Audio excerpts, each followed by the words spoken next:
By the age of 15, I was really hooked on heroin and running the streets. Kind of on my own since I was 13. So I basically was doing a lot of street activity stuff, which led me into incarceration. I was drinking and going out with the guys and stuff. And I used to carry a little money around. Some guys wanted to take it away from me. And that's how I got in trouble. I wound up doing 37 years. I took a life. I went back to prison a second time because I got into a bar fight, you know? So I lost 4 years of my life because I just couldn't walk away. I got into a fight. I was incarcerated for a term of 10 years for that manslaughter.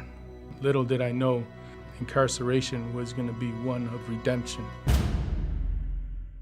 While I was there in Attica, we together started the program, and they changed from the Lifer program we had in the inside to Cephas. Cephas was able to help me to really help me to believe in myself. And they'll give you a second chance when you get ready to come home. I had no clue what I was going to be doing when I got released from prison. I ended up going to Bissonnet House. It took me about 3 months before I opened up to anybody over there, and I just took it slow. When I was released, I went to the Peaceprints, transitional housing. I didn't know that I was seriously ill with hepatitis C. I was an intravenous drug user. I had to use a needle to administer the drugs that was needed to fight hepatitis C. You talk about needing God. I don't know why I would be without Cephas and Peaceprint. I've been home now pretty close to 5 years. And I always come back to see how it's going and talk to the guys that is coming through it. I went back as a volunteer. In 2009, I got put on payroll as a resident liaison. And then 2010, I became the assistant house manager. This place saved my life, you know. It made me see the good things in life, you know, with a new wife, a good job. Well, I'm active in my church, which is One in Christ. I play the bass for the choir. We got a pretty good choir. I got a great pastor, great congregation, and we got a lot of young peoples in there.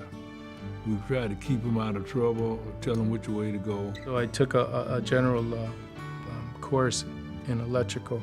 I got a phone call.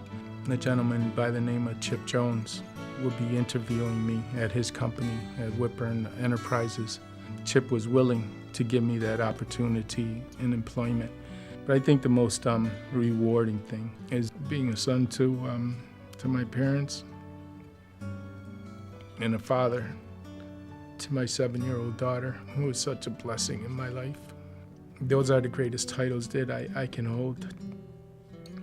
Peaceprints is very rewarding to me because of the fact that I'm involved in other men's success stories. I mean, I touch a lot of lives. We all touch a lot of lives and we don't even realize it. But that's how God works, you know what I mean? He works through other people. For me, as peace, is trying to help other people that is less fortunate than I am. They don't have the peace that I have in their life because I got God in my life. One of my favorite phrases that I live by is each one teach one so we can reach one. Somebody reached back for me, and so today that's what I do. I reach back so that I can teach, and then that person will pay it forward, and the process continues on. That's the action of peace.